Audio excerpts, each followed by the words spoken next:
Embriología viene de involucrar la palabra luego tratado de estudios que pueden ver ustedes en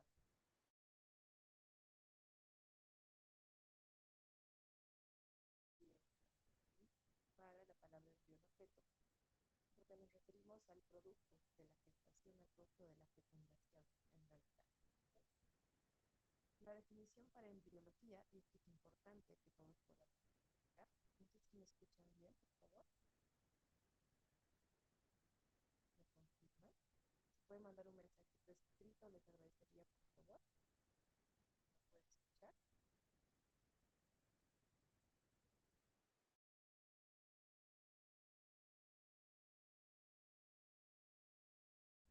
Vamos a continuar. La embriología es la ciencia que estudia todos los cambios que van a ocurrir en la conformación de un nuevo ser, desde la fecundación hasta el nacimiento. Buenos días, veo un mensaje, si me dicen por favor si hay audio.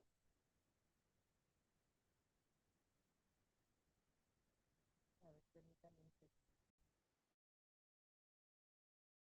Tal vez ahora me escuchan mejor.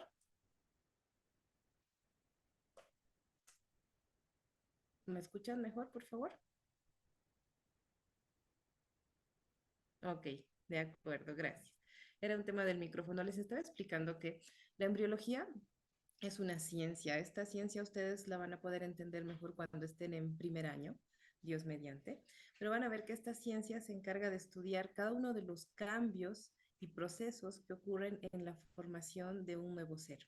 Vamos a ir desde el momento de la fecundación hasta el momento del nacimiento. Y estos puntos son claves para que nosotros vayamos considerando precisamente este desarrollo del embrión humano. Ustedes tienen en pantalla un esquema con varios dibujos que muestran el momento de la fecundación con la participación de tanto el espermatozoide con el óvulo, que son gametos, hasta la conformación de un cigoto y los distintos estadios que nosotros vamos a ver. ¿Me confirman, por favor, si tienen buen audio? Tenemos desde el huevo fertilizado, el estadio de 2 células, 4 células hasta conformar una mórula. Vamos a pasar por una etapa de blastocisto y posteriormente vamos a pasar ya a una etapa de feto propiamente dicho, según las semanas que nosotros vayamos estudiando. Cada una de estas semanas las vamos a ver de manera detallada. Seguramente esto ustedes lo han revisado probablemente cuando se han formado en la parte del bachillerato de manera breve, ¿no?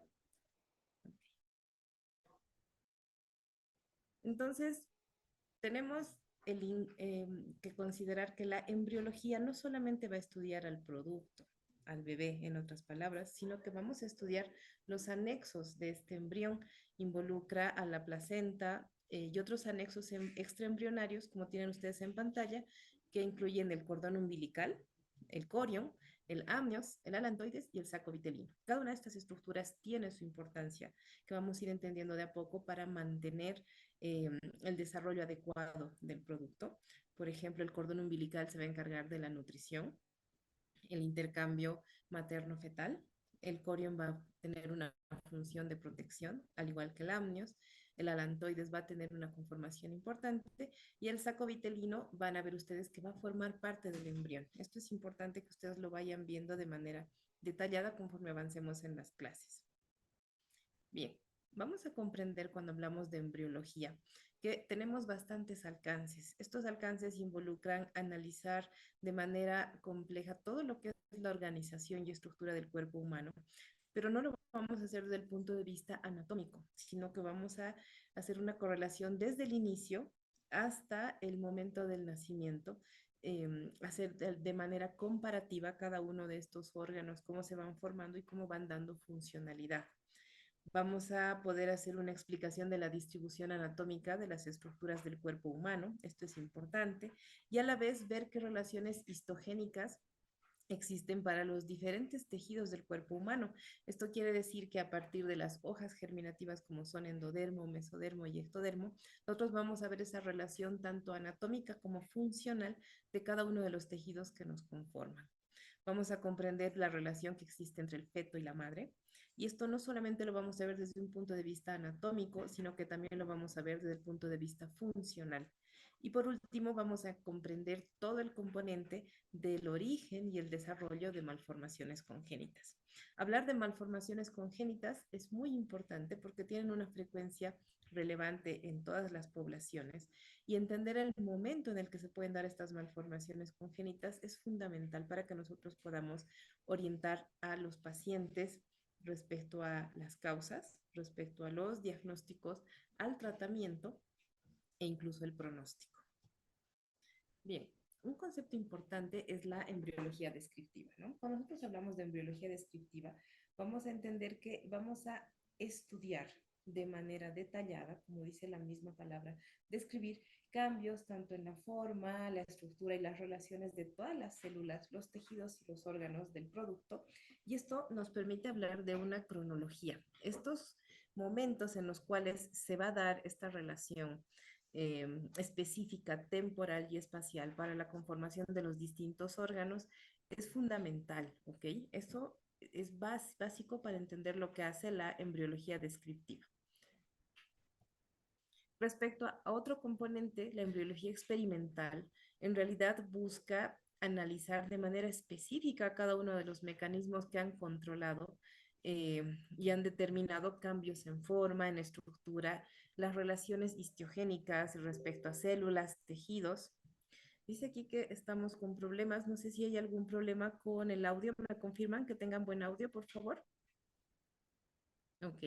Entonces, a través de los procedimientos experimentales, que de hecho es la manera en la que se ha estudiado la embriología de manera inicial, podemos ver los momentos específicos en los cuales se dan estos cambios, ¿de acuerdo?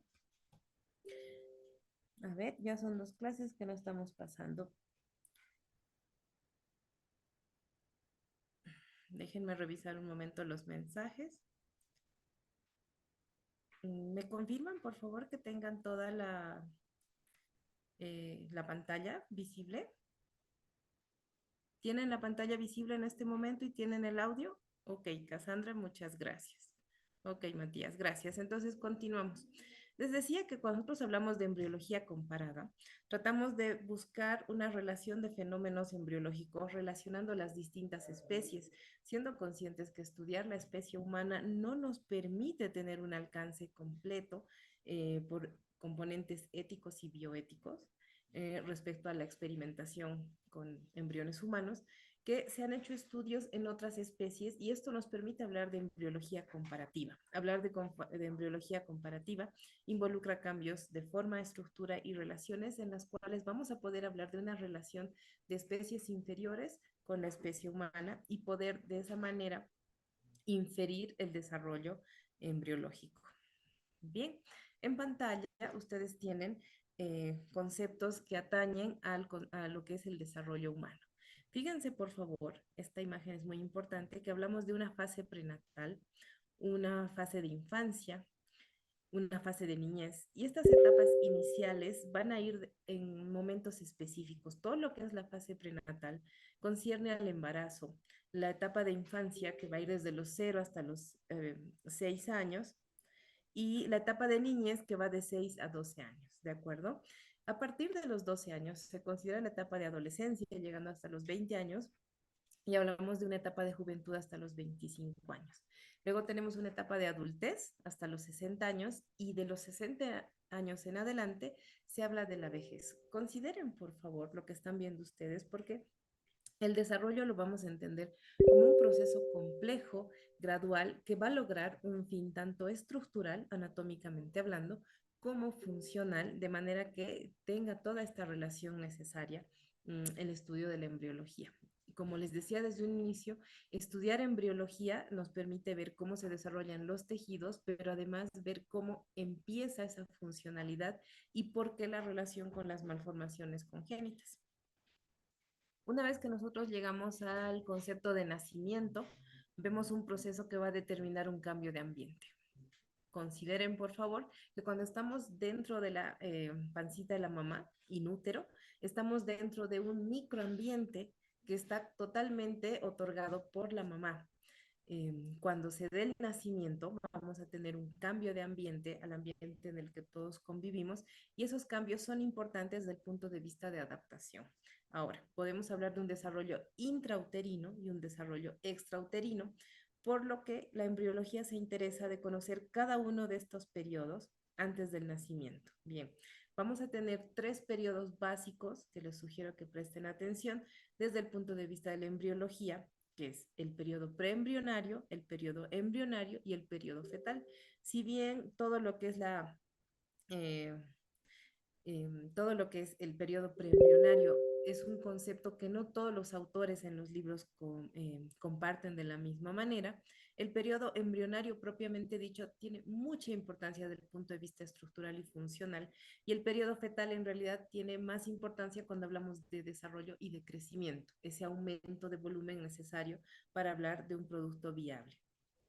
Ustedes pueden ver en pantalla ahora etapas importantes que hay que considerar, el periodo preembrionario del que les estaba hablando, que conforme vayamos avanzando en las clases van a ver que se le denomina presomítico o germinal, porque va a iniciar desde el momento de la fecundación y va a abarcar hasta las 2 semanas y media de gestación. Estamos hablando aproximadamente de unos 15 o 20 días para hablar de un periodo presomítico o preembrionario y que inicia con la fecundación. Posteriormente, empezando esta tercera semana, cuarta semana, hasta la novena semana, tenemos el periodo somítico o embrionario propiamente dicho, que se consideran estas primeras 8 semanas de desarrollo. Esto es muy importante entender. Este periodo se denomina también periodo de organogénesis, periodo de diferenciación, como tienen ustedes en pantalla, y a partir de la semana 9, lo que nosotros estamos viendo ya es el periodo fetal propiamente dicho, donde en realidad vamos a tener esa maduración, esa funcionalidad y ese crecimiento del producto. Lo que les acabo de explicar, ustedes lo pueden ver en pantalla porque están viendo el desarrollo prenatal en gráficos que van desde esa fecundación. Fíjense por favor el periodo embrionario, cómo va tomando forma humanoide ese embrión. Sin embargo, esta forma del periodo embrionario es muy similar a otras especies y cuando recién toma la forma de nuestra especie es en el periodo fetal.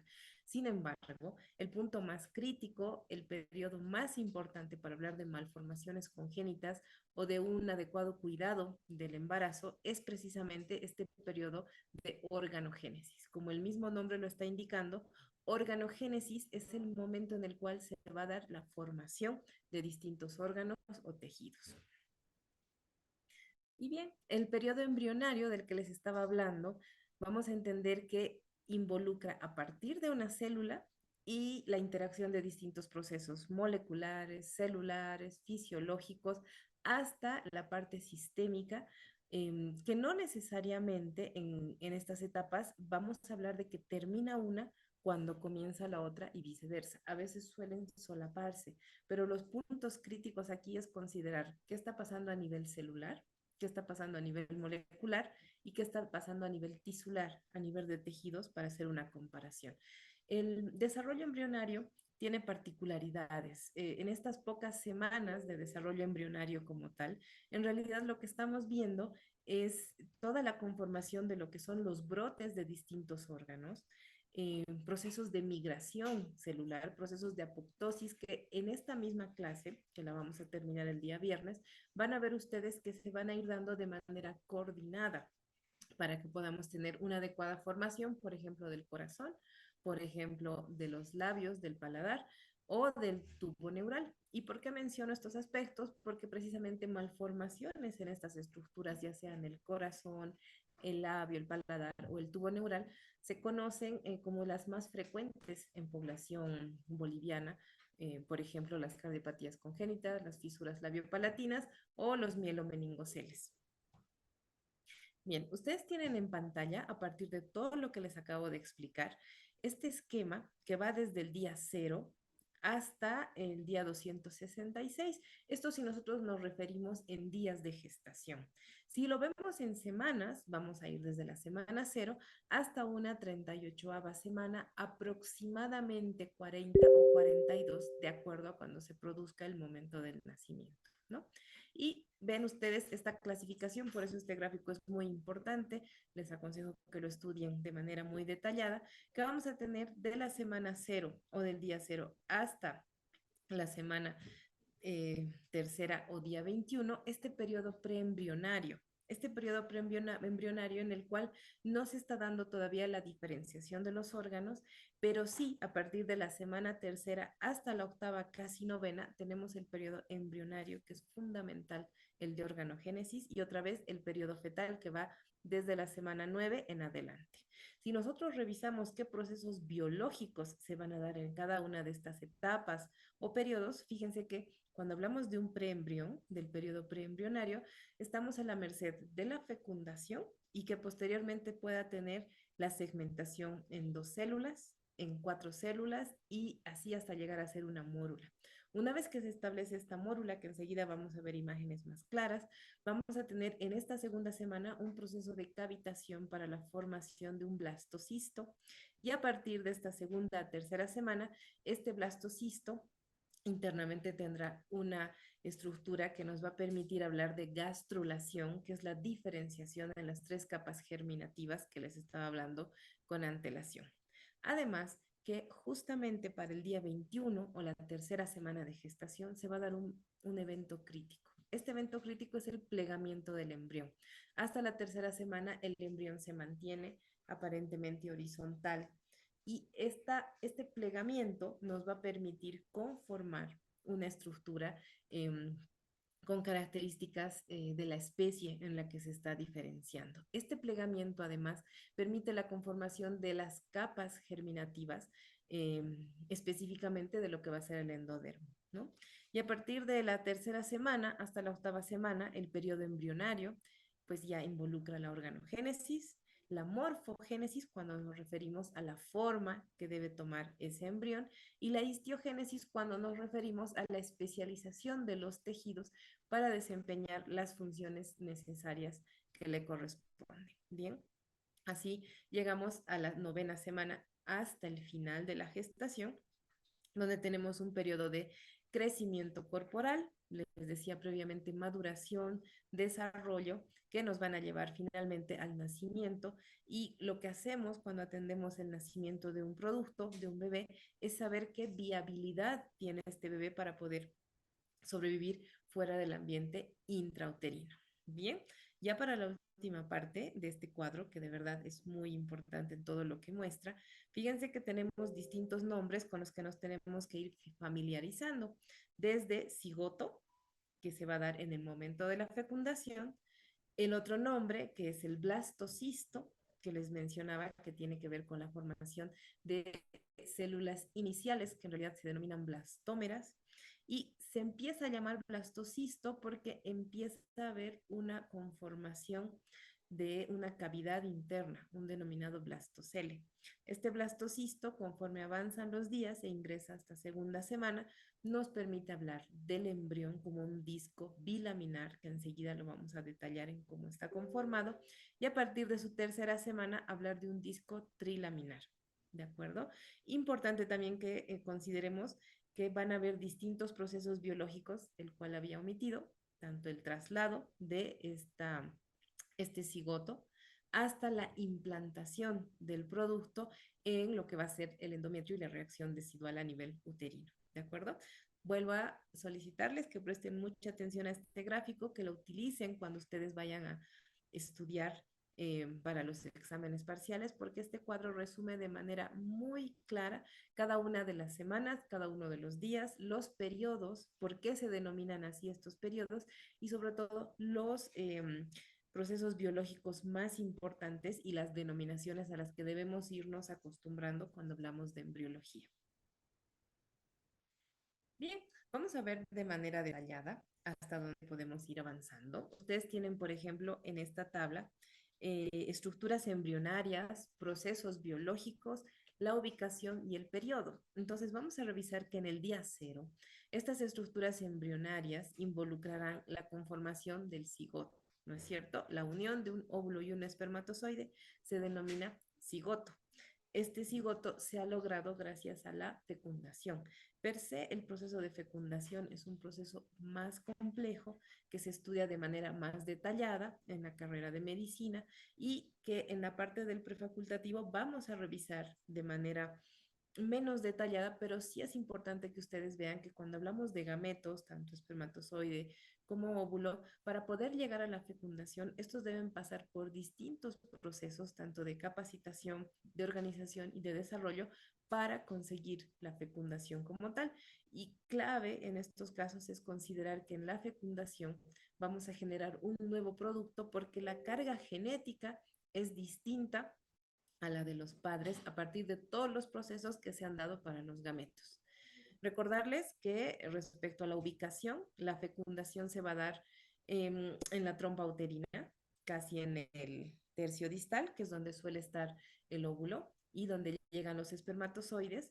Y bueno, este es un periodo incipiente en realidad. Entonces, yo les hablaba de fecundación y fíjense por favor en la pantalla esa fotografía de un espermatozoide ingresando hacia el óvulo. Eh, este óvulo recibe distintas denominaciones de acuerdo a su momento de maduración. Fíjense ustedes que ahí está como ovocito secundario. Igual el ovocito secundario es un óvulo, sin embargo, el denominarlo ovocito secundario tiene que ver con los procesos de gametogénesis que ha pasado, los procesos de maduración funcional que ha pasado, incluyendo el cúmulo de células que lo rodea, la capacidad que tiene respecto a su componente funcional y sobre todo la carga genética que tiene el ovocito secundario, el óvulo propiamente dicho, para poder ser fecundado. En este momento, un ovocito secundario tiene solamente la mitad de la carga genética, es haploide, ese concepto lo vamos a ir ampliando conforme veamos las clases específicas, pero al ser haploide, eso le permite unirse con el espermatozoide que también tiene esa haploidía o mitad de carga genética y eso nos permite la fusión de ambos gametos.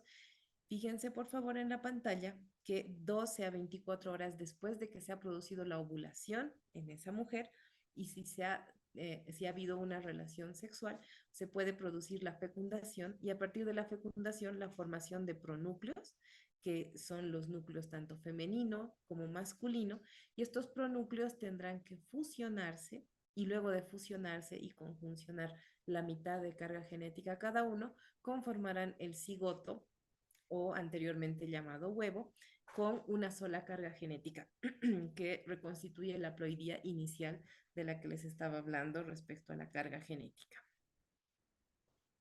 Bien, entonces, la fecundación es la unión de los gametos. Los gametos van a ser el óvulo y el espermatozoide. Y la función de esto es que se produzca la generación de un nuevo producto, en otras palabras, un embarazo o una gestación. En la especie humana, nosotros tenemos una fecundación interna porque se da dentro del cuerpo de la mujer, específicamente en la trompa uterina. Eso se denomina fecundación natural o in vivo. Pero hoy en día, que está muy de moda y se utiliza por distintos procedimientos muy actualizados, muy elaborados, se habla también de fecundación in vitro, cuando se puede hacer esta unión de espermatozoide y óvulos por medio de reproducción asistida, que es una forma de fecundación artificial, ¿no? Que son procesos que se llevan a cabo en institutos especializados y eso permite hablar de distintas conformaciones de embriones in vitro.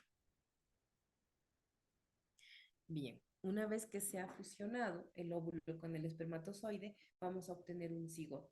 Por definición, un cigoto es la célula resultante de la unión del óvulo y del espermatozoide después de que se ha dado la fecundación como tal. Por lo tanto, estaríamos hablando de un primer estadio de vida y saber que a partir de este primer estadio de vida vamos a tener distintas y sucesivas divisiones celulares. Ustedes tienen en pantalla un gráfico que les está mostrando precisamente un cigoto. Este cigoto tiene dos pronúcleos, mantiene la zona pelúcida que tenía el óvulo o el ovocito secundario inicialmente, tiene además de acompañantes a dos corpúsculos polares y además tiene citoplasma. Estos corpúsculos polares se han conformado durante el periodo de gametogénesis del ovocito o del óvulo y acompañan al ovocito secundario, pero no tienen una funcionalidad específica aparentemente, ¿ok?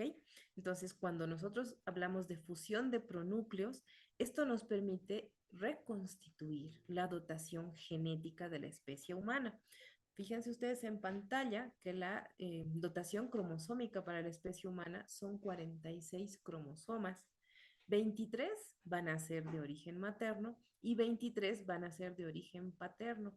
Por simple matemática entendemos que la sumatoria de 23 más 23 reconstituirá la ploidía normal para la especie humana, que es 46. El concepto de ploidía especifica la carga genética de cada especie. Las distintas especies tienen distintos números de cromosomas y esto nos permite también hablar de viabilidad y de supervivencia de la especie cuando se puede reconstituir esta carga genética. Ok, entonces ustedes tienen en pantalla ahora una revisión del siguiente estadio. Hemos hablado del cigoto y ahora vamos a repasar lo que es un blastocisto. Fíjense que un blastocisto ha alcanzado casi su día quinto de desarrollo. Es una estructura que está conformada por una multitud de células que han empezado a especializarse. Entonces, lo que sucede con el blastocisto es que respecto a estructuras embrionarias, va a partir desde el cigoto y va a concluir en el blastocisto. Esto a partir de procesos biológicos, como van a ser en este caso la segmentación y el traslado. Entonces, a partir de un cigoto, nosotros tenemos la segmentación en 2 células, 4 células, 8 células, 16, y eso nos permite hablar de una mórula. Imagínense un conjunto de células y este conjunto de células empieza a conformar una cavidad. Esta cavidad se llena de líquido. El hecho de que se llene de líquido esta cavidad permite que nosotros le llamemos blastocele, que está señalado en la fotografía que ustedes están viendo en pantalla, que es una cavidad llena de líquido, y las células que conforman el blastocisto eh, van a conformar una masa celular interna, ¿de acuerdo? Esta masa celular interna es en realidad a expensas de la cual vamos a tener la conformación del futuro embrión.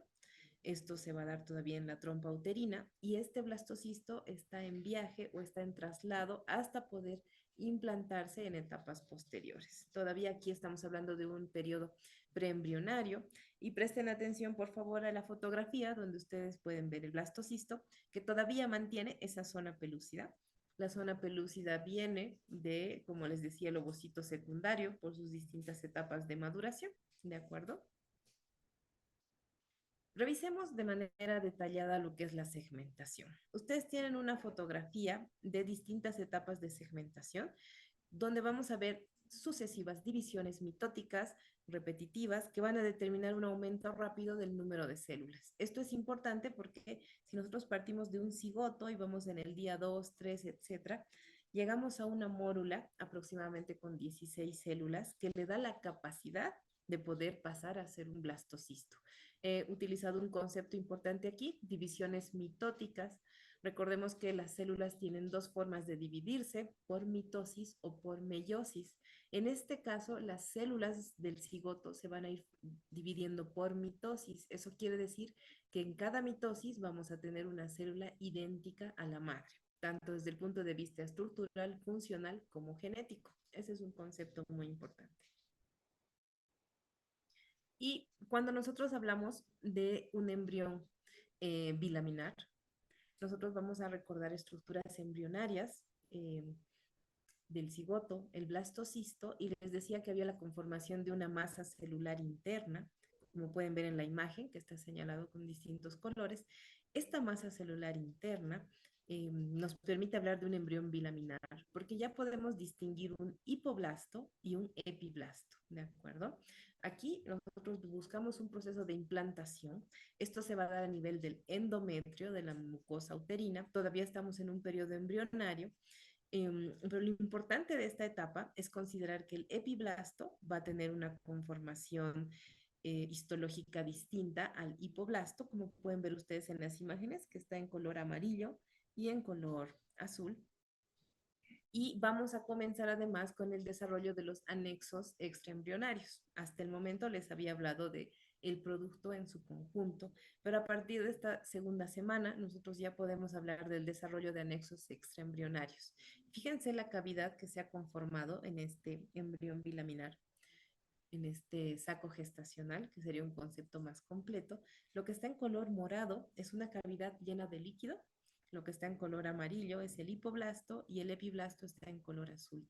Y tienen además en color verde una diferenciación de células tróficas que tienen que ver con el futuro trofoblasto y los anexos del embrión. Vamos a repasar brevemente que el blastocisto se va a conformar por tres grupos de células: las blastómeras germinativas, las blastómeras tróficas y las formativas. Esa distribución de blastómeras, que es un aspecto un poco más detallado para la formación de médicos, van a ir cada una de estas blastómeras a conformar una estructura distinta. ¿Ok? Y yo creo que vamos a poder avanzar el día de hoy hasta esta diapositiva, donde ya les estoy mostrando la conformación de un embrión trilaminar. Un embrión trilaminar es aquel que sufre un proceso de gastrulación. Gastrulación se define como la formación o diferenciación de tres capas germinativas para la conformación del embrión, que van a ser ectodermo, mesodermo y endodermo. ¿Sí? Entonces ustedes tienen en pantalla señaladas esas tres capas germinativas con distintos colores, que cuando empecemos la próxima clase, yo voy a poder explicarles de manera detallada y vamos a recordar brevemente cada uno de estos procesos para que nosotros podamos ponernos nuevamente en contexto, ¿sí? Importante recordarles que para esta tercera semana de gestación termina el proceso de implantación, comienza el desarrollo de la placenta, y el proceso de gastrulación es fundamental para cada una de estas capas que van a dar origen a cada uno de los órganos que van a componer al producto. Ya para terminar, brevemente les explico que a partir del ectodermo se desarrollará el sistema nervioso central. A partir del mesodermo vamos a poder ver el origen, por ejemplo, de parte del corazón, parte de los músculos, parte de los huesos, y a partir del endodermo tendremos el origen del tubo digestivo, entre otras estructuras. Entonces, esta es una etapa fundamental para esa diferenciación de manera organizada y ordenada. ¿Listo? La siguiente clase vamos a ver la gastrulación de manera detallada, pero nos vamos a quedar en esta diapositiva. Hemos cumplido el tiempo de la clase del día de hoy. Yo les agradezco mucho por su asistencia y nos estaríamos reencontrando en la siguiente clase. Buenos días.